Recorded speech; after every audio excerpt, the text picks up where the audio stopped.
అతిపెద్ద షాపింగ్ ప్రపంచం సిఎంఆర్ మన కరీంనగర్ లో ప్రముఖ సినీ తారలచే ఆగస్టు 9న గొప్ప ప్రారంభం. విద్యార్థినులను కన్నబిడ్డలుగా చూసుకుంటూ వారికి దిశానిర్దేశం చేయాల్సిన ఉపాధ్యాయులు ఆ వృత్తికే మాయని మచ్చలా ప్రవర్తిస్తున్నారు. విద్యాబుద్ధులు నేర్పించి సమాజంలో ఉత్తమ పౌరులుగా తీర్చిదిద్దాల్సిన టీచర్లు కీచకులుగా వ్యవహరిస్తున్నారు.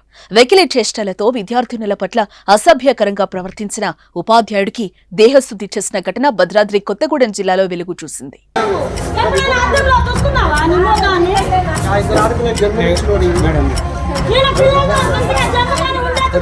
భద్రాద్రి కొత్తగూడెం జిల్లా ఇల్లెందు పట్టణంలోని ఎస్టీ ఆశ్రమ పాఠశాలలో రామ్దాస్ అనే ఉపాధ్యాయుడు భౌతిక శాస్త్రం బోధిస్తున్నాడు. నెల రోజుల నుంచి అతను విద్యార్థినులతో అభ్యంతరకరంగా ప్రవర్తిస్తున్నాడు.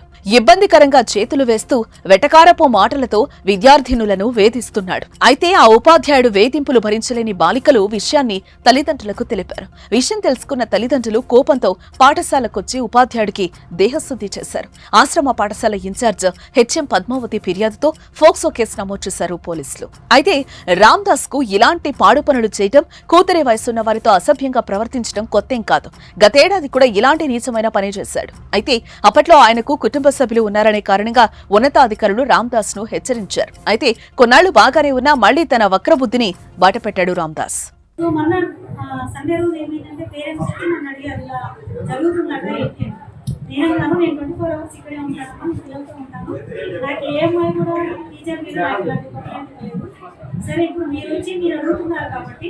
నేనైతే తనతో మాట్లాడతాను.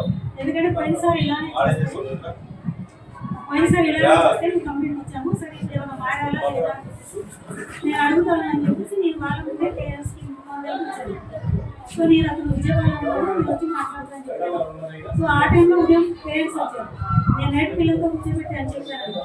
కాదమ్మా ఇన్ని రోజుల వరకు నేను ఇక్కడే ఉంటాను, కనీసం ఒక మాట ఏదో కూడా నాకు చెప్పాలి కదా, మేడం సార్ ఇలా రిలేట్ చేస్తున్నారు ఇదే చెప్పాలి కదా, మరి నాతో చెప్పకుండా మీ పేరెంట్స్ ఇలా చెప్పారు. ఇక్కడ నేను ఉన్నాను కదా, మీ పేరెంట్స్ సో నేను మీ బాధ్యత మొత్తం నేనే చూసుకుంటాను. మీకు ఏదైనా కూడా దానికి బాధ్యతలు నేనే.